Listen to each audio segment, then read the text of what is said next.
Hello friends, welcome to your own YouTube channel Parivartan the education hub. Friends, जैसा कि आप सभी जानते हैं कि पिछले कुछ दिनों में सरकारी रिजल्ट पे एक नोटिफिकेशन आया था सीटेट 2022 एग्ज़ाम का। यानी कि सीटेट का एग्ज़ाम जो है वो आपका अगले साल 2023 में जनवरी या फरवरी के महीने में उम्मीद की जा रही है कि जल्दी से जल्दी हो जाएगा।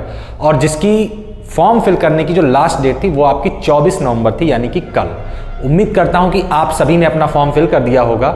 और अब क्योंकि आप देख रहे हैं कि हमारा सीटेट का जो एग्ज़ाम है उसको होने में, यानी उस एग्ज़ाम को हेल्ड होने में बहुत ज़्यादा टाइम नहीं है। एग्ज़ाम की प्रिपरेशन के लिए आपके पास मैक्सिमम से मैक्सिमम 1.5 से 2 महीने का टाइम है। क्योंकि जिस तरीके से नोटिफिकेशन में आया था, सीटेट ने कहा है कि वो दिसंबर से जनवरी तक एग्ज़ाम कराएगा। दिसंबर से जनवरी तक एग्ज़ाम कराने का मतलब है कि आपके पास मुश्किल से 1 महीने का टाइम है, क्योंकि 1 महीने तक ऑनलाइन एग्ज़ाम होगा। और अगर दिसंबर लास्ट में भी शुरू करता है तब भी हमारे पास बहुत ज़्यादा टाइम नहीं है, तो 1 महीने का टाइम है। और क्योंकि आप जानते हैं कि सीटेट में एक हमारा लैंग्वेज 2 पूछी जाती है, एक आपकी हिंदी होती है और दूसरी आपकी चॉइस पर डिपेंड करती है, संस्कृत, इंग्लिश या उर्दू। इंग्लिश और उर्दू और संस्कृत, इन 3 लैंग्वेजेस में से आपको एक चूज करनी होती है। संस्कृत जैसा कि हमको पता है कि हम लोग काफ़ी टाइम पहले पढ़ते थे, 8th या 10th तक आप लोगों ने पढ़ी होगी, तो उसको अडॉप्ट करना हमारे लिए थोड़ा सा मुश्किल रहता है। और उर्दू को अडॉप्ट करना संस्कृत से भी ज़्यादा मुश्किल रहता है। तो बेसिकली हमारे पास जो फाइनल एंड लास्ट ऑप्शन बचता है वो होता है इंग्लिश का। और इंग्लिश का ऑप्शन, उसमें बच्चे इसलिए घबराते हैं क्योंकि सीटेट के एग्जाम में इंग्लिश ग्रामर तो आपकी पूछी जाएगी, लेकिन ग्रामर के साथ साथ एक पोर्शन आता है इंग्लिश पेडागोजी का, जो कि वाकई में काफी इंपॉर्टेंट पोर्शन होता है, जिससे आपके 30 में से 15 क्वेश्चंस आते ही आते हैं। उसी पोर्शन से बच्चे क्या करते हैं, डर जाते हैं। लेकिन आपके उसी पोर्शन का डर भगाने के लिए और ऐसी आपकी तैयारी कराने के लिए जिससे कि आप इंग्लिश पेडागोजी और इंग्लिश लैंग्वेज दोनों में मिला के 30 में एटलीस्ट 28 क्वेश्चंस हिट कर सकें, मैं आपके सामने हूं अपने इस चैनल पे। ठीक है, तो आज से हम लोग अपने सीटेट में इंग्लिश की क्लास स्टार्ट करने जा रहे हैं। और इंग्लिश का पहला टॉपिक आज हम लोग समझते हैं कि क्या है। पहला टॉपिक देखिए, लैंग्वेज लर्निंग एंड एक्विजिशन, यानी कि भाषा की लर्निंग और भाषा का एक्विजिशन। ठीक है, भाषा की लर्निंग और एक्विजिशन में ये 2 वर्ड आखिर हमारे सामने क्यों इंट्रोड्यूस किए गए? क्या एक वर्ड से काम नहीं चल सकता था? बिल्कुल चल सकता था बेटा, लेकिन कहीं ना कहीं इन 2 वर्ड्स में डिफरेंस है। इसीलिए हमारे चैप्टर में 2 वर्ड्स यूज किए गए, लर्निंग और एक्विजिशन। लर्निंग का मतलब कब होता है? लर्निंग हम जब कोई चीज किसी से सीखते हैं, कोई चीज आपने पढ़ी, आपने उसको सॉल्व किया, उसकी आपने प्रैक्टिस करी, आपको वो चीज आ गई, वो हो जाती है बेटा आपकी लर्निंग। दूसरा वर्ड है हमारा एक्विजिशन। एक्विजिशन क्या होता है? एक्विजिशन में होता है एक्वायर करना, यानी चीजों को ग्रहण करना। अब ग्रहण आप कैसे करेंगे? आप अपने मम्मी पापा से कोई चीज सीख सकते हैं, आप अपने भाई बहन से सीख सकते हैं, या आप अपने फ्रेंड से सीख सकते हैं। कुल मिला के कहने का मतलब यह है कि जब आप अपने आसपास के एटमॉस्फेयर से कोई चीज सीखते हैं, वो आपकी कहलाती है एक्विजिशन, यानी कि किसी चीज को ग्रहण करना, किसी के बिहेवियर से सीखना, प्रैक्टिकली सीखना। ठीक, आज हम लोग अपने इस टॉपिक का पहला पार्ट लेके आ रहे हैं और बहुत जल्दी इसका दूसरा पार्ट आएगा। 2 पार्ट में आपका ये टॉपिक खत्म हो जाएगा, जितना आपका एग्जाम के पॉइंट ऑफ व्यू से बहुत इंपॉर्टेंट है। ठीक, देखिए, अब जाहिर सी बात है, जब लैंग्वेज के बारे में पढ़ने जा रहे हैं तो सबसे पहले हमको यही पता होना चाहिए कि लैंग्वेज होती क्या है। तो लैंग्वेज क्या होती है? It is the expression of meaningful thoughts. Language जो है वो हमारा एक्सप्रेशन है, किसका? मीनिंगफुल थॉट्स का। यानी कि अगर आपके जहन में, आपके दिमाग में कोई विचार आया, ठीक, मान लो आपके दिमाग में कोई आइडिया आया, कोई निगेटिव थॉट या पॉजिटिव थॉट कैसा भी आया, अब आप चाहते हो कि आपके उस थॉट का इंपैक्ट, उसका प्रभाव पूरी सोसाइटी पे पड़े। तो बेटा, पूरी सोसाइटी पे प्रभाव आपका तब पड़ेगा जब आपका थॉट दुनिया के सामने आएगा, तभी तो लोग बोलेंगे कि हाँ, ये आपका अच्छा विचार है या ये आपका बुरा विचार है। अब उस थॉट को एक्सप्रेस किया कैसे जाए? तो बेटा, एक्सप्रेस करने के 3 तरीके हैं। पहला, या तो आप उसको बोल के एक्सप्रेस कर सकते हो, या फिर आप उसको लिख के एक्सप्रेस कर सकते हो, और तीसरा थॉट होता है या आप उसको इशारे में बता सकते हो। 3 तरीके से आप अपने थॉट को एक्सप्रेस कर सकते हो। ये तीनों तरीके मिला के हमारे क्या कहलाते हैं? लैंग्वेज कहलाते हैं। ठीक, इसीलिए आपकी डेफिनेशन क्या लिखी है? It is a expression of meaningful thought. आपके जो जहन में मीनिंगफुल थॉट्स आए हैं, उनका एक्सप्रेशन आप जिस जरिए से भी करते हो, वही हमारा क्या हो जाता है? लैंग्वेज हो जाता है। लैंग्वेज के बारे में एलन जी ने एक डेफिनेशन कही है, क्या?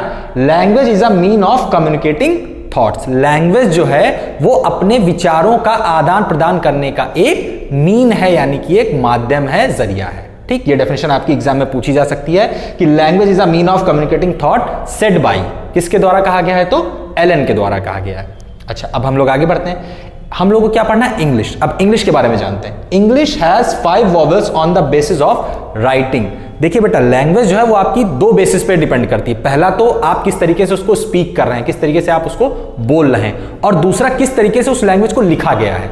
लिखने में कई सारे रूल्स एंड रेगुलेशंस होते हैं, लेकिन बोलने में कोई रूल और रेगुलेशन फॉलो नहीं होता है। बस सामने वाले को समझ में आना चाहिए, आपको समझ में आना चाहिए, दैट्स इट। तो इंग्लिश है 5 vowels on the basis of writing. लिखने के आधार पे जो इंग्लिश है उसमें 5 वॉवल्स होते हैं। कौन कौन से आपने बचपन से पढ़े होंगे? ए, ई, आई, ओ, यू। एक वॉवल और होता है जिसको कुछ हमारे जो स्कॉलर्स हैं वो वॉवल मानते हैं, कुछ नहीं मानते, जो कि है हमारा वाई। ठीक, अब आते हैं बेस्ड ऑन साउंड्स। अब देखिए वही दूसरी चीज आ गई, मैंने बोला था ना एक स्पीकिंग पे डिपेंड करता है। बेस्ड ऑन साउंड, साउंड के बेसिस पे हमारी हिंदी और इंग्लिश, यहां पे मैंने हिंदी को भी कंसीडर कर लिया है, हिंदी और इंग्लिश में कितने वॉवल्स होते हैं, कितने कंसोनेंट्स होते हैं, आइए देखते हैं। इंग्लिश में 20 वॉवल्स होते हैं और 24 कंसोनेंट्स होते हैं, यानी टोटल लेटर्स कितने हो गए? 44। हिंदी में वॉवल्स हो गए 10 और कंसोनेंट्स हो गए 33, यानी टोटल लेटर्स हो गए 43।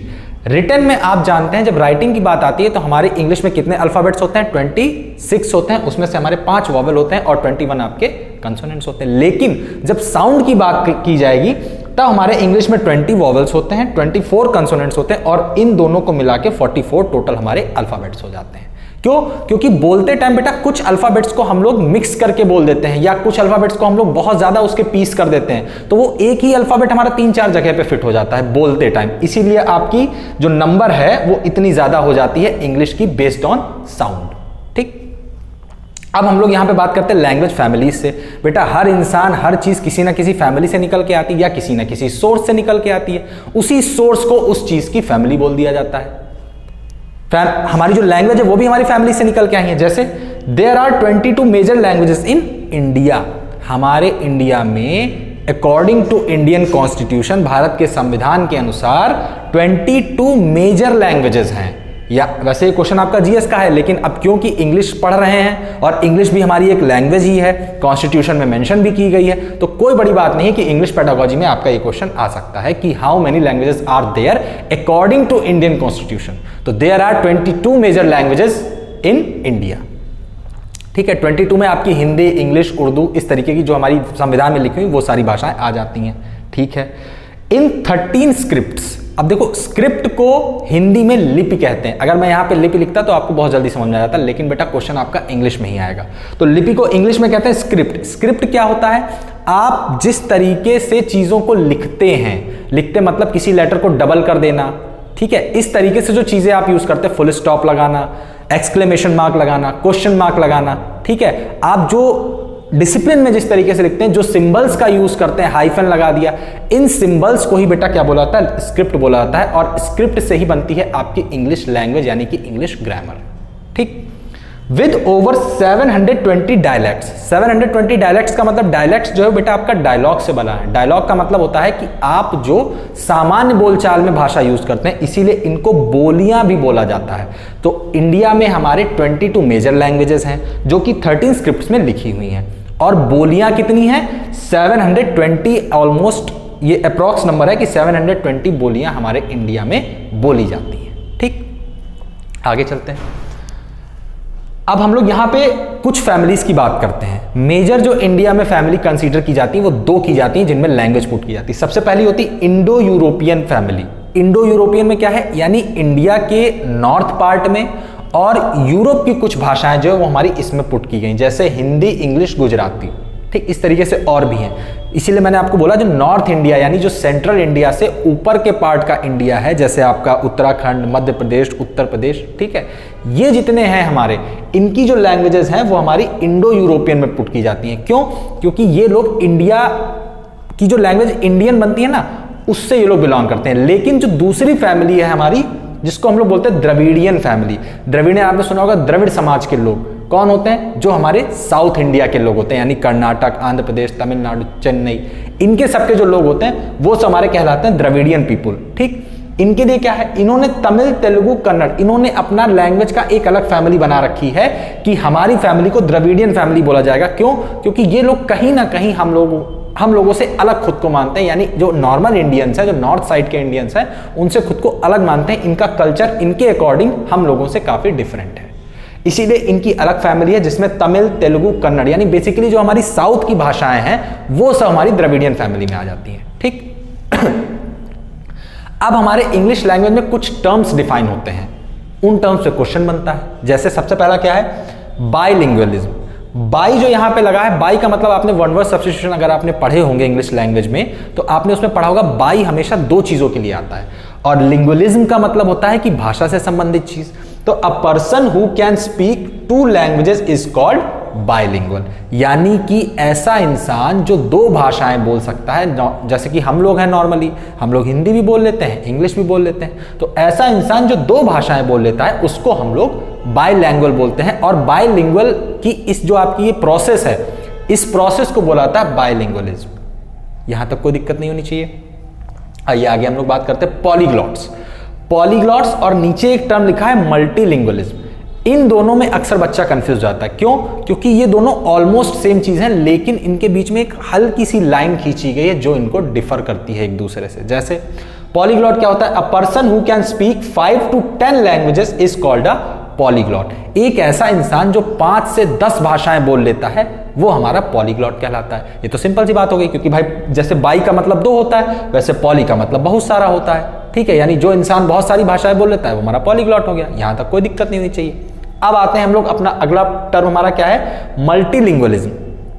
The difference between polyglot and multilingualism is that a polyglot loves languages for their own sake and learns them for fun, but a multilingual person speaks several languages due to external factors. ये इसीलिए मैंने green colour से लिखा है। क्यों? क्योंकि यही जो लाइन है बेटा, यही डिफाइन करती है इन दोनों के बीच के अंतर को। क्या?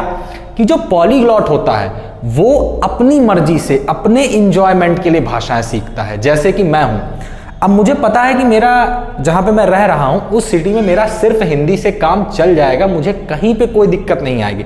लेकिन क्या है, मेरा मन है, मेरा शौक है कि मैं सीखना चाहता हूं फ्रेंच बोलना, जर्मन बोलना, ठीक है, इंग्लिश बोलना, उर्दू, ये सारी भाषाएं मेरा सीखने का शौक है। तो मैंने क्या किया, मैंने ये सारी भाषाएं अपनी सीख ली। लेकिन अब क्या इनका यूज मुझे यहाँ पे बहुत ज्यादा पढ़ने वाला है? नहीं पढ़ने वाला। क्यों? क्योंकि मेरा सीधा समय जो मदर टंग है हिंदी, उससे मेरा काम चल रहा है। लेकिन फिर भी मैंने अपने इंजॉयमेंट के लिए, अपनी इच्छा से अदर लैंग्वेजेस को लर्न किया है। ऐसी कंडीशन में मैं जो कहलाऊंगा, मैं कहलाऊंगा पॉलीग्लॉट, यानी कि ऐसा इंसान जिसने अपने इंजॉयमेंट के लिए या अपनी इच्छा से बिना किसी प्रेशर के 2 से ज्यादा लैंग्वेजेस सीख ली हैं। क्लियर? मल्टीलिंगुअल में ऐसा नहीं होता है। मल्टीलिंगुअल इंसान को ना चाहते हुए भी 2 से ज्यादा भाषाएं सीखनी पड़ती हैं। जैसे अब मैं अपना एग्जांपल देता हूं, मैं सपोज यहां पे हिंदी बोल रहा हूं, ठीक, अब मुझे मेरी जॉब लग गई, मुझे ट्रांसफर कर दिया गया तमिलनाडु।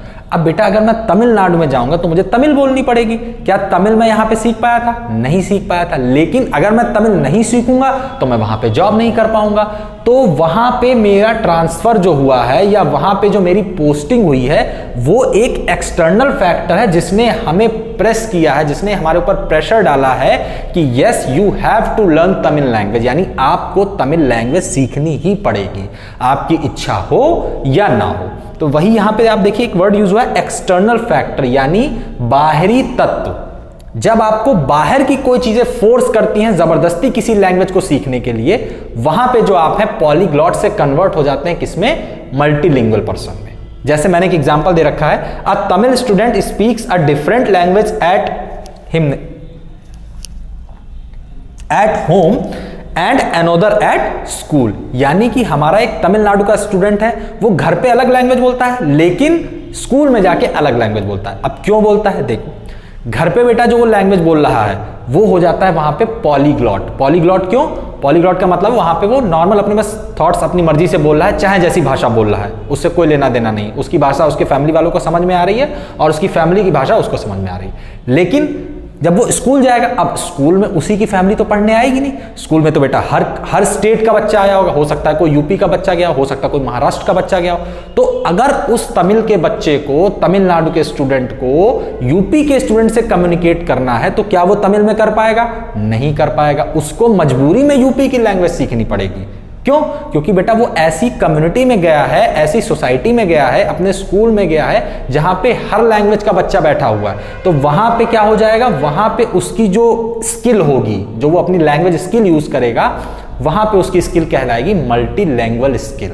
क्यों? क्योंकि उसने वो जो लैंग्वेज वहां पे सीखी हैं वो उसने बाकी स्टेट्स के बच्चों से कम्युनिकेट करने के लिए सीखी हैं। ये कम्युनिकेशन जो है वो वहां पे एक्सटर्नल फैक्टर का काम कर रहा है, जो कि मल्टीलैंग्वेज पर्सन के लिए बहुत इंपॉर्टेंट होता है।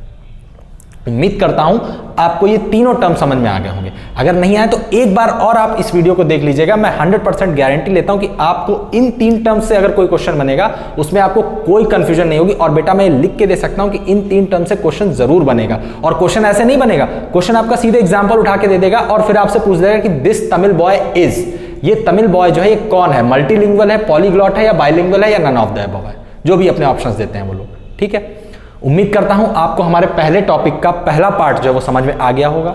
अगर नहीं आया है, अगर आपको इस टॉपिक से रिलेटेड कोई भी क्यूरी है तो आप हमें कमेंट बॉक्स में जरूर बताइएगा। मैं अपने अगले पार्ट में आपकी उस क्यूरी को सबसे पहले दूर करके फिर मैं अपना अगला पार्ट शुरू करूंगा। इसी तरीके से इंग्लिश की और इंपॉर्टेंट क्लासेस के लिए हमारे चैनल को लाइक, शेयर और सब्सक्राइब करें। Thank you.